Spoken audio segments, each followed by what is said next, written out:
गोपियां, ऐसा आनंद हुआ महाराज, भगवान को घेर लिया। गोपियां बोली, प्रभु संसार में कई प्रकार के प्रेमी होते हैं, कोई प्रेम के बदले प्रेम करता है, कोई कहता है कोई हमसे प्रेम करे या ना करे पर हम तो करेंगे, और तीसरे वो होते हैं जो किसी से प्रेम ही नहीं करते। भगवान बोले, देवियों तुम कहती हो प्रेम के बदले प्रेम, ये प्रेम नहीं है। जो प्रेम के बदले प्रेम करे ये तो व्यवहार है कि आप हमारे यहाँ आए तो हम आपके यहाँ आएंगे, ये प्रेम थोड़ी, ये व्यवहार है कि भैया हमारे यहाँ शादी में 101 का लिफाफा दिया था तो हम भी 101 पहुंचाएंगे। ये क्या कहलाता है? व्यवहार। कहते ना भैया व्यवहार देने गए थे। तो जो ये सोचे कि वो हमारे यहाँ आए हम भी उनके यहाँ जाएं, व्यवहार है, प्रेम नहीं है। दूसरा, तुमने कहा कोई हमसे प्रेम करे या ना करे पर हम तो करेंगे, ऐसा प्रेम तो माता पिता के सिवा और कौन कर सकता है। तीसरा, तुमने कहा कि जो किसी से प्रेम नहीं करते गोपियों, ऐसे 4 प्रकार के होते हैं।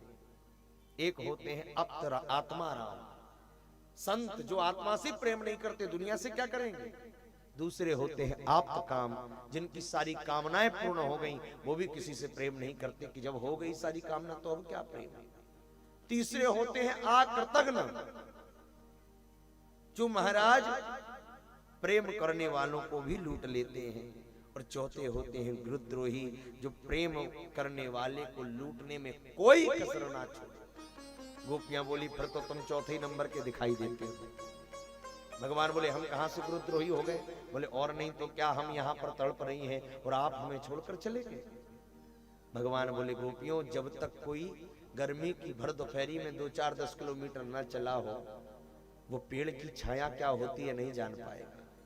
जो दिन भर एसी में बैठा है वो क्या जाने पेड़ की छाया क्या है। जो गर्मी में संतप्त होकर आता है उसी पेड़ की छाया का अनुभव होता है। अरे जब तक प्रेम में वियोग ना हो तब तक प्रेम पुष्ट नहीं होता। ये हमारे तुम्हारे बीच में जो वियोग हो गया है देवियों, अब देखना प्रेम कितना पुष्ट होगा। क्या चाहती हो? बोले, महाराज हम तो रास के लिए आए थे, रास ही नहीं हो पाया। अब तो भगवान ने यमुना के किनारे पर सुंदर रास मंडल तैयार किया, जितनी गोपियां उतने कन्हैया हो गए। सारे ऋषि मुनि साधु गोपी बन बन कर पहुंच गए। अरे और कोई की कौन कहे, भगवान शंकर ने देखा एक दिना भोला भंडारी बन के सुंदर नारी ब्रज में आ। उनसे भी नहीं रहा गया महाराज, उठाया त्रिशूल और आ गए। और जैसे ही रास मंडल में जाने लगे, गोपियों ने हाथ लगा दिया, ओ डाली मुझ वाले बाबा, कहां? यहां आप नहीं आ सकते। क्यों? यहां सिर्फ स्त्रियों का काम है, पुरुषों का कोई काम नहीं। भोलेनाथ बोले, अच्छा तो हमें नहीं जाने को मिलेगा? बोले नहीं। भोलेनाथ बोले, क्या करें? तुरंत गए यमुना के प्रेम सरोवर में, एक डुबकी लगाई। और जैसे ही डुबकी लगाई, अब तो महाराज लहंगा फरिया पहनकर और सुंदर सी चुनरी ओढ़ करके